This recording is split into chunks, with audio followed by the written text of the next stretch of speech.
What to do with a high-maintenance girlfriend? My girlfriend, Sophia, broke up with me again. This is the 88th time she's said this month. In the past, I would first go to the riverside to mope, and then go home to write some humble reconciliation messages. But this time, the river wind was so cold that it made me want to curse. There was no room for sentimentality. I had no choice but to go back and write messages to placate her. However, as soon as I got home, my boss called and demanded that I go on a business trip immediately. I was busy for over a month. Just as my career was starting to take off and on the verge of reaching a new peak, Sophia called and said, "Why haven't you come to comfort me yet?" I was filled with helplessness and could only reply, "Sorry, I've been too busy recently and forgot to write those messages. How about we just break up?" And now, let's start the story. If you like it, remember to subscribe. When friends got together to chat, someone jokingly asked me, "James, you two have been together for so many years. When are you getting married?" Just as I was about to speak, Sophia snorted and said preemptively, "He can talk about marriage when he has prepared a $700,000 betrothal gift." She paused, looked at me, and added, "Also, I want David to be the best man. I've already told him." This left me in a rather awkward position.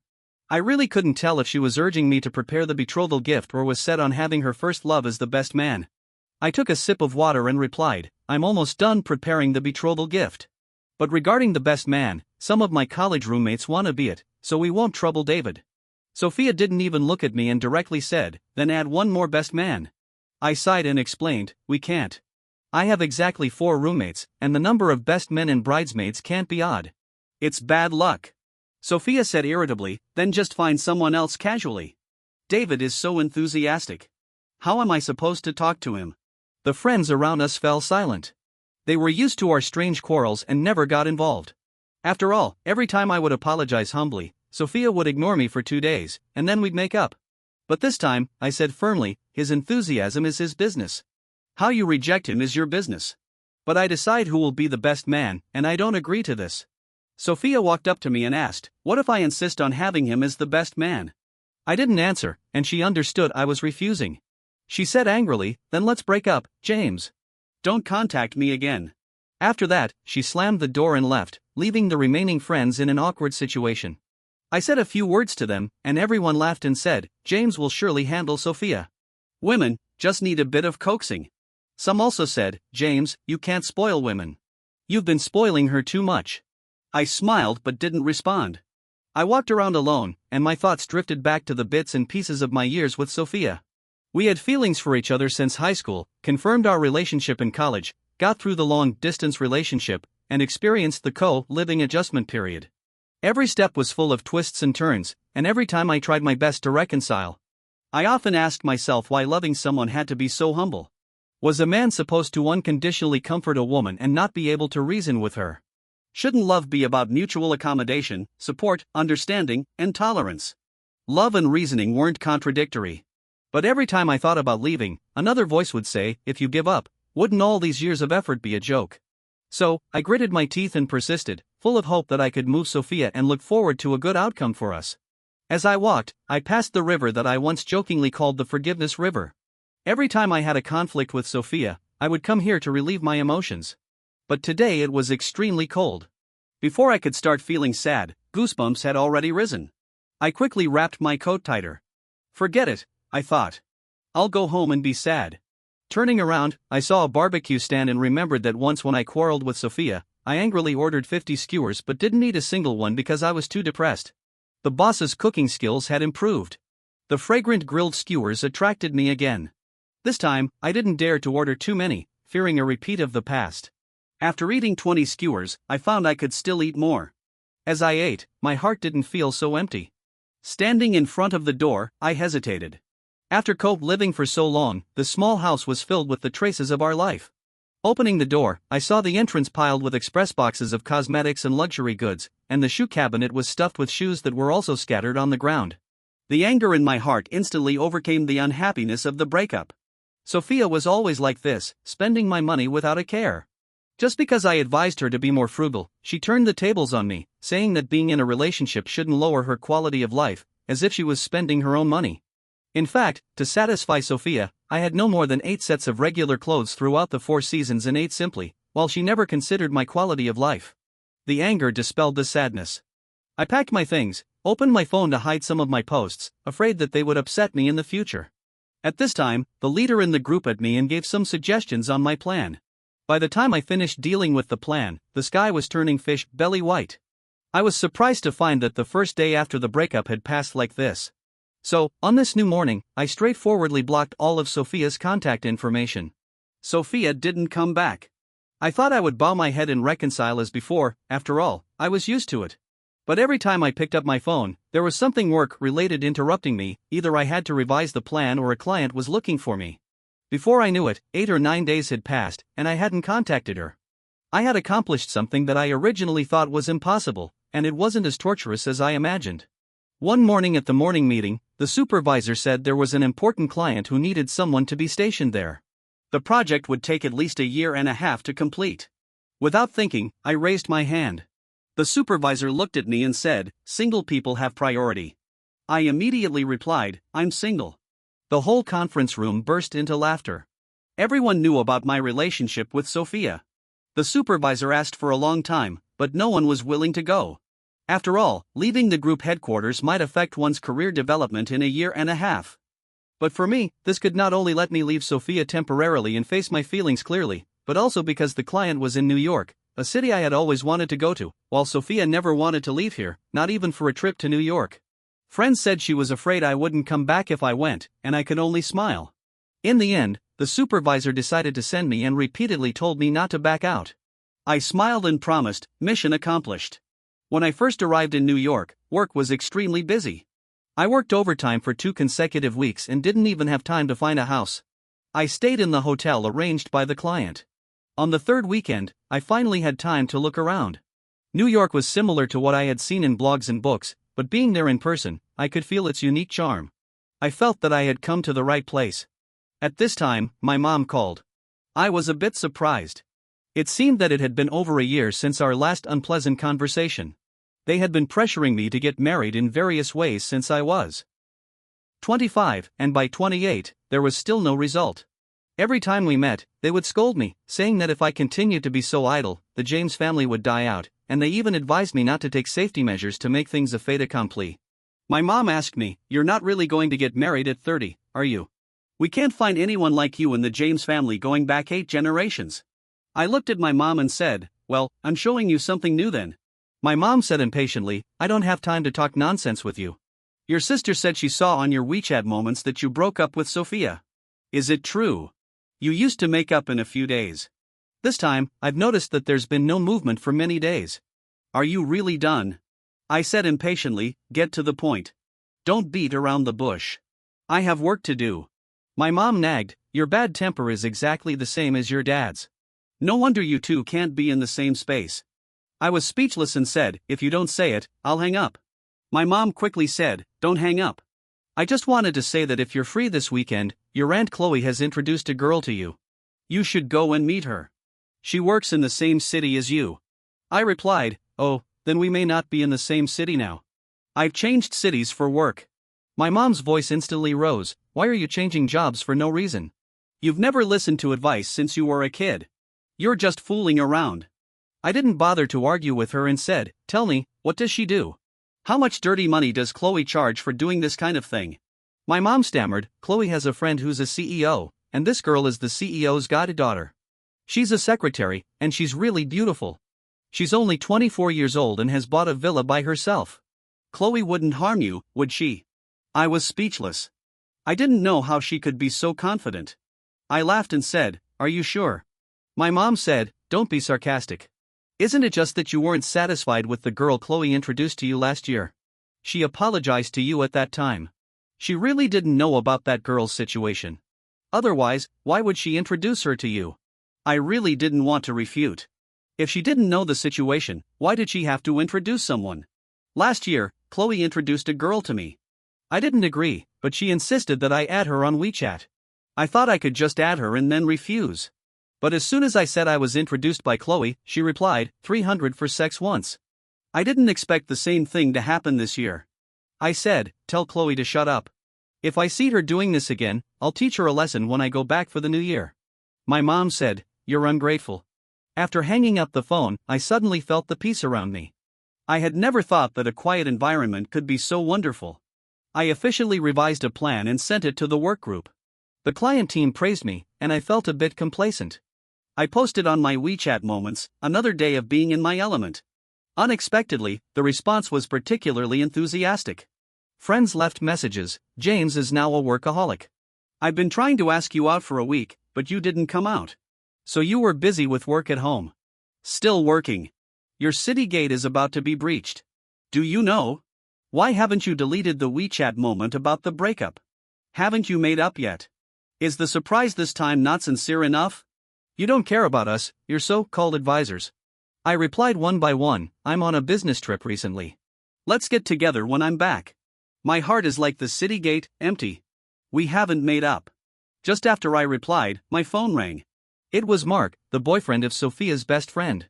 We used to have dinners together often. He asked me, buddy, where are you having fun these days? I replied, I'm working. I've been quite busy recently. He paused and said in a low voice, did you go on a business trip? I knocked on your door the other day, but you weren't there. I answered, yeah, I'm out of town. What's up? He quickly said, nothing. I just haven't seen you for a long time and wanted to ask you out for a meal. I said, I'll call you when I'm back from the business trip. He said, okay. Just as I was about to hang up, I heard him say, have you heard about Sophia and David recently? I truthfully said, not really. I've been too busy recently. Actually, I didn't want to get into this topic, but he continued on his own. Recently, David and Sophia have been very high profile. They go in and out of various parties together. I heard that David gave Sophia a big diamond ring the day before yesterday. Everyone is guessing if they're going to be together. Sophia hasn't made a decision yet. We think she's probably waiting for you to admit your mistake. I suddenly laughed. Before he could speak, I asked, what mistake did I make? He was stunned for a moment and said, didn't you always apologize first every time before? I smiled and said, I apologized because I still cared. What if I don't care anymore? At this time, I heard a loud door closing sound from the other side, and Sophia's best friend called out Sophia, and then Mark awkwardly hung up the phone. In fact, as soon as he opened his mouth, I knew Sophia was beside him. We had been together for so long that I knew the personalities of the people around me too well. Mark was usually straightforward and never stuttered. But today he was hesitant, which was easy to notice. After a long time, Mark sent me a long text message. First, he apologized for his abruptness today, then talked about some things between Sophia and David, and finally said that Sophia must be regretting it now. She had been pestering him at his home for 3 days, and he only agreed to help make the call because he was annoyed. He also said that Sophia might not really like David and had always felt sorry for me. He asked me to cheer up. Mark was a loyal person. I even suspected if he did it on purpose to let me notice. But it didn't matter. What mattered was that I was quite happy now. In the afternoon, the first blocked call appeared on my phone. It was from Sophia in the blacklist. It was ridiculous. I had been away for almost a month, and this was the first time she called. After the failed attempt to test me through friends, I suddenly felt that the past 10-odd years were not worth it. Then a strange mobile number sent a text message, James, where did you put my suitcase? James, this was the woman you had loved for 10 years, always acting superior in front of you. Even when she wanted to give a chance to reconcile, she was still so haughty. I didn't reply to this message. After the evening meeting, I accidentally answered this call. Sophia's familiar voice came through, cold yet a bit uneasy, asking, where are you? I replied, at work. She asked, why did you block me? I answered, because we broke up. Her voice rose a bit, just because we broke up, you have to block me. Then why didn't you block me in the previous break-ups? I calmly asked, how do you know I didn't block you before? After a breakup, when did you ever call me? Every time, wasn't it me who admitted my mistake and begged for reconciliation? She asked again, where are you? It was the end of the workday, and my colleagues around me greeted me and said they were leaving. I was distracted and replied to them, not noticing the silence on the phone. After a long time, I realized the phone was still not hung up. I said hello, and she said, this is the first time you've ignored me for someone else. I couldn't refute, nor did I need to. She asked, did you go to New York? I heard someone speaking with that accent just now. This wasn't a secret. She would know if she went to my company, so I admitted it readily, yes, I'm on a business trip here. This time, her voice was obviously downcast, you never wanted to go on a business trip before. You said that if you went on a business trip, no one would take care of me. You always put me first. I felt a mix of emotions, both funny and sad, and said to myself, James, you idiot, you've been so eager to please others. Can you treat yourself better in the future? So I said, didn't you say that we shouldn't contact each other after breaking up? I'm just following your words. Since we're not in contact, I don't need to avoid business trips for you. You know, over the years, I've given up a lot of opportunities for you. She hesitated and said, but. I asked, but what? She hesitated for a long time and finally didn't say anything. After a long silence, I hung up the phone. This call completely chilled my heart. Sophia clearly felt my departure but didn't even say a word to keep me. Fortunately, over the long time, I had already prepared myself mentally. Or rather, my heart was so scarred that it had become numb. I wasn't sad. I just felt relieved and hoped that everything in the past could end after this call. On the day I rented a house in New York, I invited my colleagues who worked with me to the new place. As we were walking out of the company, a person at the door was particularly eye-catching. A colleague joked, I've never seen such a beautiful woman in this building. I looked in the direction they pointed, and it was actually Sophia. It had been about a month since I last saw her. Since we ended our long-distance relationship after graduating from college, we had never been apart for this long. It had been so long that I started to think that being apart wasn't such a big deal. Sophia walked towards me slowly, her eyes downcast. My colleagues looked at us with gossipy eyes. One of them, being perceptive, said, looks like James is not available for the dinner tonight. Let's get together another day. For the first time, I thought being too perceptive wasn't always a good thing. But Sophia clearly didn't think so. She shyly said goodbye to my colleagues. After everyone left, she finally spoke, James, why haven't you come to comfort me yet? At that moment, I felt as if all the blood in my body had frozen. I couldn't believe that I had tried so hard to raise such a selfish and willful lover. Sophia had come to me, and we could have had a proper talk, but all she did was ask me why I didn't go to comfort her. Why was it always me who had to comfort Sophia? In a relationship, did one act of conceding mean I had to keep conceding forever? I had tried so hard to love Sophia, wasn't it because I hoped to be respected in love? Finally, I let out a breath and told Sophia face to face, because I don't want to get back together. Saying this, I felt a huge weight lifted off my shoulders. I not only regained my dignity but also found myself, who had been lost in the passage of time. Sophia opened her mouth, and after a long while, she asked, why? I said, because I'm too tired. I don't know when the next breakup will be or what it will be about. I've been so cautious when being with you. It was only after we broke up that I realized one could live so steadily, without always worrying about arguments and breakups. I can focus on myself, and it feels great. Sophia pursed her lips and asked, don't you love me anymore? Sophia was a head shorter than me. Usually, when she talked to me, she would look up with disdain in her eyes, acting bossy. But this time, Sophia looked pitifully down, not daring to meet my eyes. It had taken me 10 years to make this proud woman lower her head. I said lightly, probably not. Sophia reached out a bit agitatedly to grab my sleeve, but I pushed her away. She was hurt by my push, and with sadness in her eyes, she said, you pushed me. I sighed, do you remember how I used to come to you to make up every time? Sophia was very proud, having been doted on since she was a child. I was the one who pursued her back then. Since then, our way of getting along seemed to have been set. She would throw tantrums, and I would smile, she would argue, and I would comfort, she would run away, and I would chase. Sophia had mentioned breaking up countless times over trivial matters. Even when she asked me a question after watching a short video and I didn't answer as she wanted, she would talk about breaking up. Even now, I still don't dare to think about the past in detail, otherwise, I feel like I was under some kind of spell. Hearing me say this, Sophia was stunned at first, then fell into a long silence. She probably also understood that those past experiences weren't very decent. I said, Sophia, before asking others questions, ask yourself first. She asked, what do you mean?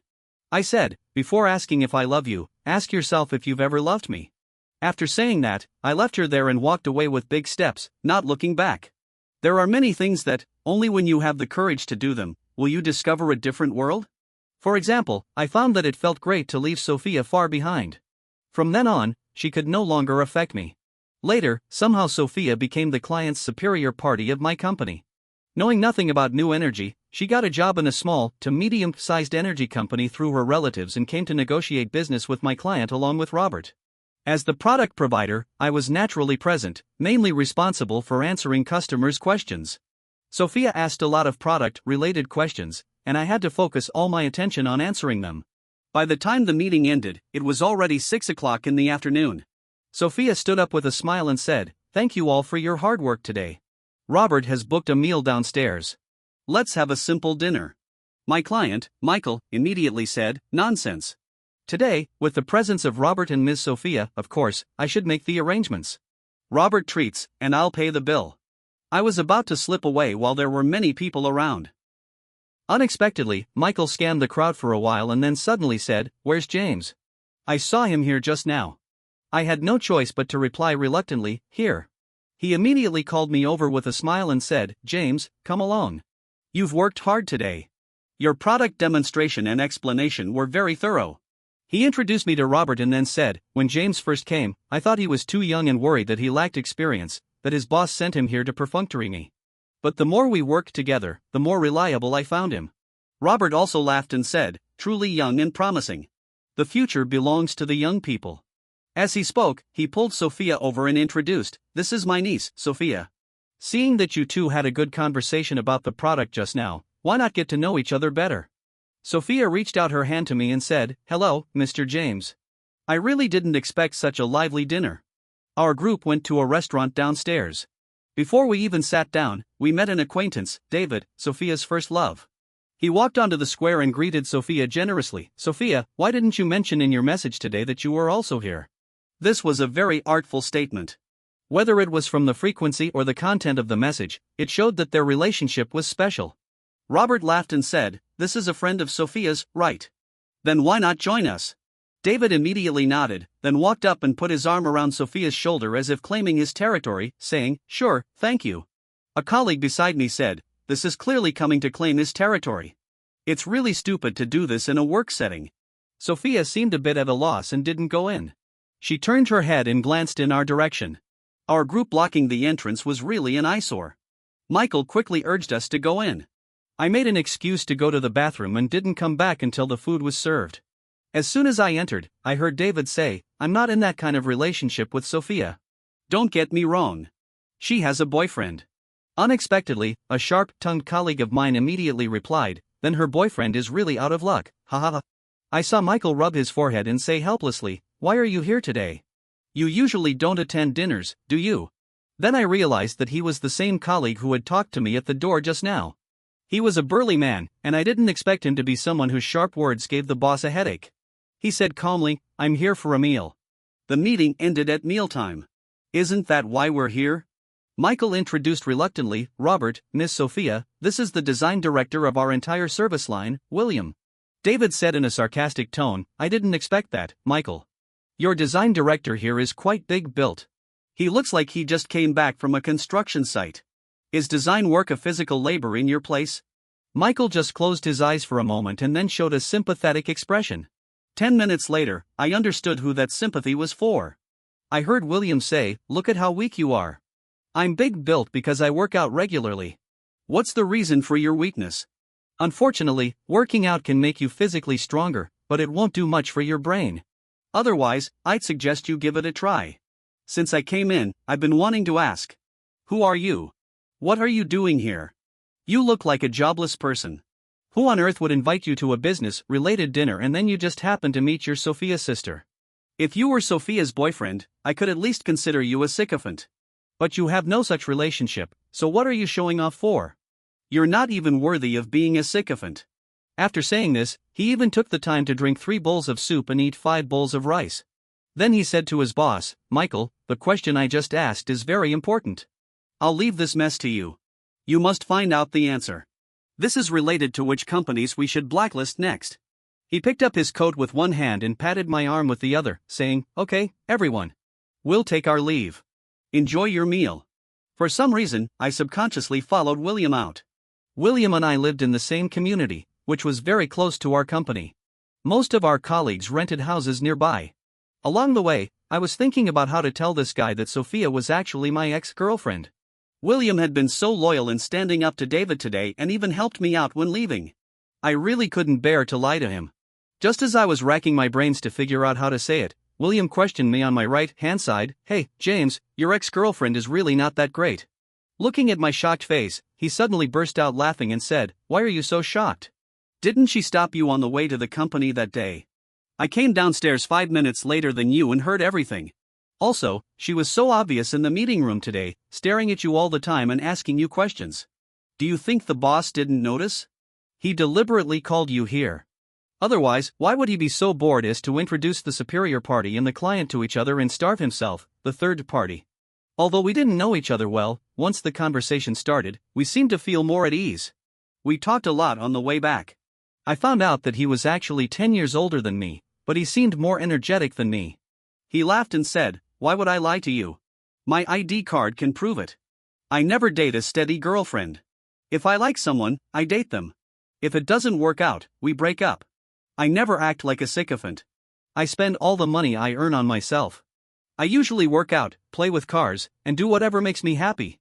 Through William, I seem to see another possibility of life. In fact, I've always earned a decent amount of money. But besides subsidizing my family, I also had to adapt to Sophia's lifestyle.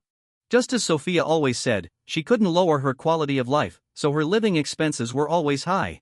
Many times, I would prepare things for Sophia that didn't meet my own living standards, like an electric toothbrush that cost $1,500 and a honeydew melon that cost $150.